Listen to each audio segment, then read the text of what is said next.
श्री स्वामी समर्थ मित्रांनो, अनेकदा आपण अंघोळनंतर काही गोष्टी करत असतो ज्याकडे आपण अनेकदा लक्षही देत नाही. पण वास्तुशास्त्र आणि ज्योतिषशास्त्रानुसार या 13 चुका आहेत ज्यामुळे घरामध्ये वाईट शक्ती प्रवेश करू शकतात. नकारात्मक ऊर्जेचा प्रवाह वाढतो आणि संपत्ती आणि समृद्धीची हानी होते. स्नान केल्यानंतर अशी कामे केली तर देवी लक्ष्मीही त्या व्यक्तीवर कोपू शकते. यामुळे तुमच्या कुंडलीतील धनहानी होण्याची शक्यता असते. तुमची आर्थिक स्थिती बिघडू शकते. अंघोळ करणं हा तर प्रत्येकाच्याच रोजच्या रुटीनचा एक भाग असतो. प्रत्येकजणच अंघोळ करत असतो. अंघोळ केल्यानंतर व्यक्तीला फ्रेश वाटतं, ताजंतवानं वाटतं. व्यक्ती टापटीप आणि फ्रेश दिसतो. सकाळी उठल्यानंतर अंघोळ करूनच कोणतेही काम करावं असं म्हटलं जातं. यातूनच आपल्याला मनशांती आणि सकारात्मक ऊर्जा मिळत असते. अंघोळ करण्याची योग्य पद्धत कोणती याबाबत खूपच कमी लोकांना माहीत असते. त्यामुळे अंघोळीनंतर या गोष्टींकडे आवर्जून लक्ष द्या. हे आवश्यक आहे. जर तुम्ही अंघोळीनंतर अशा चुका करत असाल तर त्याचे विपरीत परिणामही तुमच्या कुटुंबावर होऊ शकतात. त्यामुळे घरामध्ये नकारात्मक ऊर्जेचा प्रवाह वाढतो आणि सुख, समृद्धी, संपत्ती यांची हानी होते. म्हणूनच अंघोळ केल्यानंतर आपल्या हातून कळत नकळत अशा काही चुका घडत असतात. अशा चुका लवकरच बंद करा. वास्तुशास्त्रामध्ये आणि ज्योतिषशास्त्रामध्ये असे सांगितले जाते, या अशाच चुकांकडे दुर्लक्ष केल्याने आरोग्य आणि पैशासाठी अशा चुका हानिकारक ठरू शकतात. आज आपण व्हिडिओमध्ये आम्ही तुम्हाला सांगणार आहोत की अंघोळ केल्यानंतर कोणती कामे जी आहेत त्यांच्याकडे दुर्लक्ष करू नये. बाथरूममध्ये अंघोळ केल्यानंतर आपण कोणत्या गोष्टीची विशेष काळजी घेतली पाहिजे ते जाणून घेऊया. 1. बाथरूम अशा प्रकारे सोडल्याने वास्तुदोष निर्माण होतो. वास्तूमध्ये केवळ घराच्याच दिशांचे नव्हे तर आपल्या दैनंदिन दिनचर्याशी संबंधित गोष्टींचाही उल्लेख केलेला आहे. अंघोळीचे विशेष महत्त्व दिले आहे. अंघोळ केल्यावर लोक बाथरूमला अस्वच्छ सोडतात असे अनेकदा पाहायला मिळते. शास्त्रामध्ये ही सवय अतिशय वाईट मानली जाते, कारण ती घरामध्ये नकारात्मक ऊर्जा निर्माण करते. एवढेच नाही तर आपल्यापैकी काही जण आहेत जे अंघोळ करताना इतरही खूप चुका करत असतात. बाथरूममध्ये घाण पाणी सोडू नये. काही लोक अंघोळीनंतर घाणेरडे साबणाचे पाणी बाथरूममध्ये तसेच सोडतात आणि बाहेर पडतात.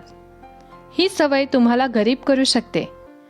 बाथरूम जर ब्लॉक होत असेल किंवा त्यामध्ये पाणी साचत असेल तर लवकरात लवकर दुरुस्त करून घ्या. अशा खराब पाणी साचल्याने त्या पाण्यामध्ये नकारात्मक ऊर्जा निर्माण होते आणि या निगेटिव्हिटीमुळे घरात आजारपण, गरिबी, वादविवाद होत राहतात व या सर्व कारणांमुळे माणसाची प्रगती खुंटते. 3.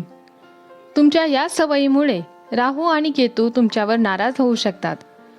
राहू आणि केतूचा अशुभ प्रभाव त्या लोकांवर होतो. जे लोक स्वच्छ राहत नाहीत अशा लोकांना शनीच्याही कोपाचा सामना करण्याची वेळ येते.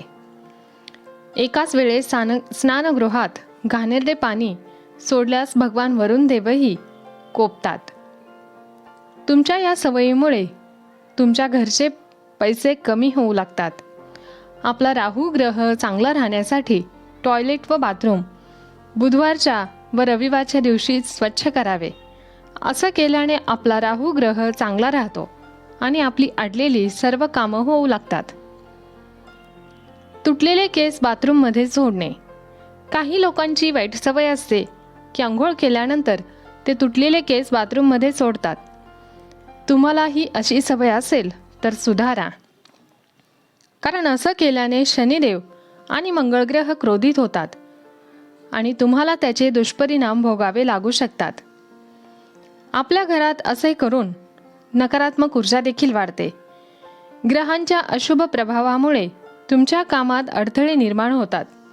कामं पूर्ण होत नाहीत आणि तुम्हाला तुमच्या करिअरमध्येही अनेक संघर्षांना सामोरे जावं लागू शकते. बाथरूममध्ये बादली नेहमी अशी ठेवा. काही लोकांना अशी सवय असते की अंघोळीनंतर उरलेले पाणी बादलीत असेच टाकून बाहेर पडतात, पण ही चूक सुधारा. बाथरूममधून बाहेर पडताना बादली परत भरून ठेवा. बादली रिकामी ठेवायची असेल तर ती उलटी ठेवा. रिकामी बादली सरळ ठेवली तर त्याच्यामध्ये नकारात्मक शक्ती साचून राहते. बाथरूममध्ये बादली रिकामी ठेवल्याने धनहानी होते व खूप पैसे दवाखान्यात वाया जातात. घरातील माणसे एका पाठोपाठ आजारी पडू लागतात. तुमच्या घरामध्ये या सर्व कारणांमुळे गरिबी यायला वेळ लागत नाही. जर तुम्ही आंघोळ करताना चप्पल घालत असाल तर तुम्हाला आर्थिक संकटांचा सामना करावा लागू शकतो. जर आंघोळ करताना चप्पल घातली असेल तर आंघोळीनंतर पुन्हा त्या पायांवर पाणी टाकू नका. असं केल्याने धनहानी होते, कारण हिंदू धर्मामध्ये शास्त्रानुसार स्नानाला अतिशय महत्त्व आहे. स्नानविधी कधीही चप्पल घालून करू नये. आंघोळ करून आल्यावर महिलांनी लगेच सिंदूर लावू नये. मुलींनी व माता भगिनींनी आंघोळ केल्यावर लगेच सिंदूर लावतात, पण असं करू नये. कारण असं मानलं जातं की या चुकांमुळे पतीचे आयुष्य कमी होते. किंवा मग केसातून पाणी ठिपकत असताना देखील भांगामध्ये सिंदूर भरू नये, कारण त्या ठिपक्यांबरोबर भरलेला सिंदूर खाली पडतो आणि अपमान होतो. आंघोळीनंतर लगेच नखे कापू नयेत. नखे दर मंगळवारीच कापावेत. यामुळे लक्ष्मीप्राप्तीचे योग बनतात. असे करणे शुभ मानले जाते. परंतु आंघोळ केल्यानंतर लगेच नखे कापल्याने आर्थिक नुकसान होण्याची शक्यता असते. यामुळे आपला बुधग्रह खराब होतो. बाथरूममध्ये ओले कपडे तसेच सोडू नका. आंघोळ झाल्यानंतर बऱ्याच स्त्रिया कपडे धुण्याचा कंटाळा करतात आणि मग असे ओले कपडे खूप वेळासाठी बाथरूममध्येच पडून राहतात. ही सवय पूर्णपणे बंद करा. असं केल्याने सूर्यदेव तुमच्यावर कोपतात. तुमच्या राशीचा सूर्यग्रह कमजोर होतो. मग तुमच्या जीवनात आनंद, वैभव, प्राणप्रतिष्ठा, मान सन्मान याचा अभाव निर्माण होतो. बाथरूम उघडे ठेवू नका. याचा परिणाम घरच्या ऊर्जेवर होऊ शकतो आणि पैशाचे नुकसान होऊ शकते. अस्वच्छ पाण्यामुळे जंतुसंसर्ग होण्याची शक्यता वाढते. परिणामी घरात आजारपण येते व नकारात्मक शक्तीमुळे घरातील लोकांच्या मनस्थितीवर विपरीत परिणाम होऊ शकतो. अंघोळीचा योग्य नियम म्हणजे प्रथम पाय भिजवावेत, नंतर डोके ओले करण्यापूर्वी हळूहळू खांद्यापर्यंत भिजवावे.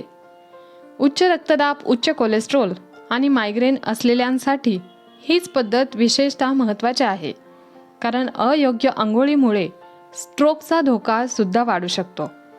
प्रत्येक व्यक्तीने दिवसातून कमीत कमी 2 वेळा तरी आंघोळ करायला हवी. जर तुम्ही जास्त वेळ गर्दीच्या ठिकाणी थांबत असाल तर 2दा आंघोळ नक्कीच करावी. अशी सवय लावा. यामुळे शरीर आणि मन दोन्हीही प्रसन्न राहतं आणि आपली योगशक्ती वाढते. निर्गिलीचे तेल पाण्यामध्ये मिसळा. जर एखाद्या व्यक्तीला सर्दीचा त्रास होत असेल तर सुरुवातीच्या 2 आठवड्यात आंघोळीच्या पाण्यात 1 चमचा निर्गिलीचे तेल घालून या पाण्याने आंघोळ करा. यामुळे सर्दीचा त्रास कमी होईल. किंवा मग आंघोळीसाठी घेतलेले गरम पाणी तोंडामध्ये गच्च भरा. असं 2-3 वेळा करा. यामुळे सर्दी खोकल्यापासून आराम मिळतो. आंघोळ करण्याची योग्य पद्धत. पूर्वीच्या काळात आंघोळीसाठी कोणत्याही शॉवरचा वापर केला जात नव्हता. आंघोळ करण्यासाठी पाण्यात उडी मारण्याची प्रथा होती. बदलत्या काळात आंघोळ करण्याची पद्धतही बदलली आहे. आंघोळ करताना शरीरावर आधी पाणी घातल्याने शरीरातील हीट डोक्यापर्यंत पोहोचते.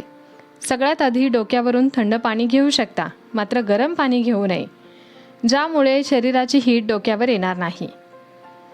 थंड पाण्याने आंघोळ नेहमी करावी असं शास्त्रामध्ये देखील म्हटलं जातं. किंवा मग कोमट पाणी असावं. अशा पाण्याचा वापर करावा ज्याचे तापमान रूम टेम्परेचरपेक्षा कमी आहे.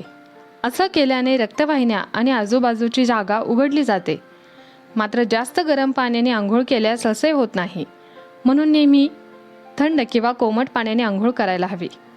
हिवाळ्याच्या दिवसात तुम्ही कोमट पाण्याचा वापर करू शकता. गरम पाणी डायरेक्ट डोक्यावर ओतल्यावर डोळे कमजोर होतात व चष्मा लागतो. विवस्त्र आंघोळ करण्यास शास्त्रामध्ये निषिद्ध आहे. विवस्त्रपणे आंघोळ करणाऱ्याला शास्त्रात काय म्हटलं आहे? त्यावेळी श्रीकृष्णाच्या एका घटनेची आठवण करून देत म्हटलं जातं की गोपिका नदीवर विवस्त्र आंघोळ करत होत्या. त्यावेळी भगवान श्रीकृष्णाने त्यांचे कपडे चोरले होते. हे कपडे चोरल्यावर गोपिका फार हताश झाल्या. त्यांनी नटखट कृष्णाला आपले कपडे परत करण्यासाठी विनंती केली. गोपिकांनी खूप वेळ विनंती केल्यावर कृष्णाने त्यांचे कपडे परत केले होते. तसेच त्यावेळी भगवान कृष्णाने त्यांना या वागण्यातून बोध देत म्हटलं की कधीही आपण विवस्त्र होऊन आंघोळ करणे बंद केले पाहिजे.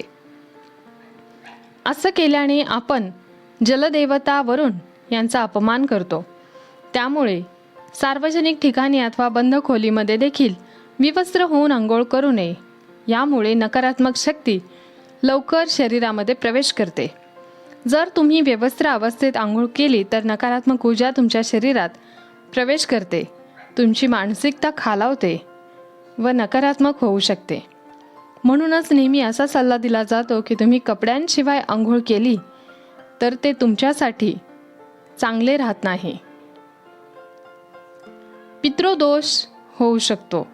गरुड पुराणानुसार जेव्हा तुम्ही स्नान करता तेव्हा तुमचे पितृ म्हणजे मृत पूर्वज तुमच्या आजूबाजूला असतात.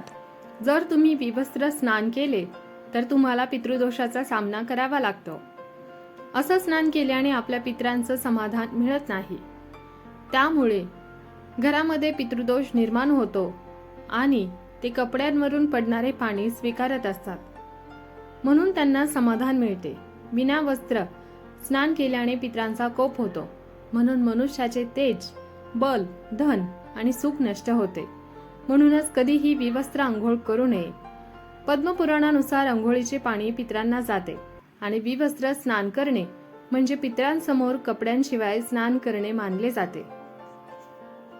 माता लक्ष्मी क्रोधित होते. शास्त्रात असा विश्वास आहे की जर कोणी विवस्त्र होऊन स्नान केले तर देवी लक्ष्मी त्यांच्यावर कोपू शकते. यामुळे तुमच्या कुंडलीत धनहानी होण्याची शक्यता असते. तुमची आर्थिक स्थिती बिघडू शकते.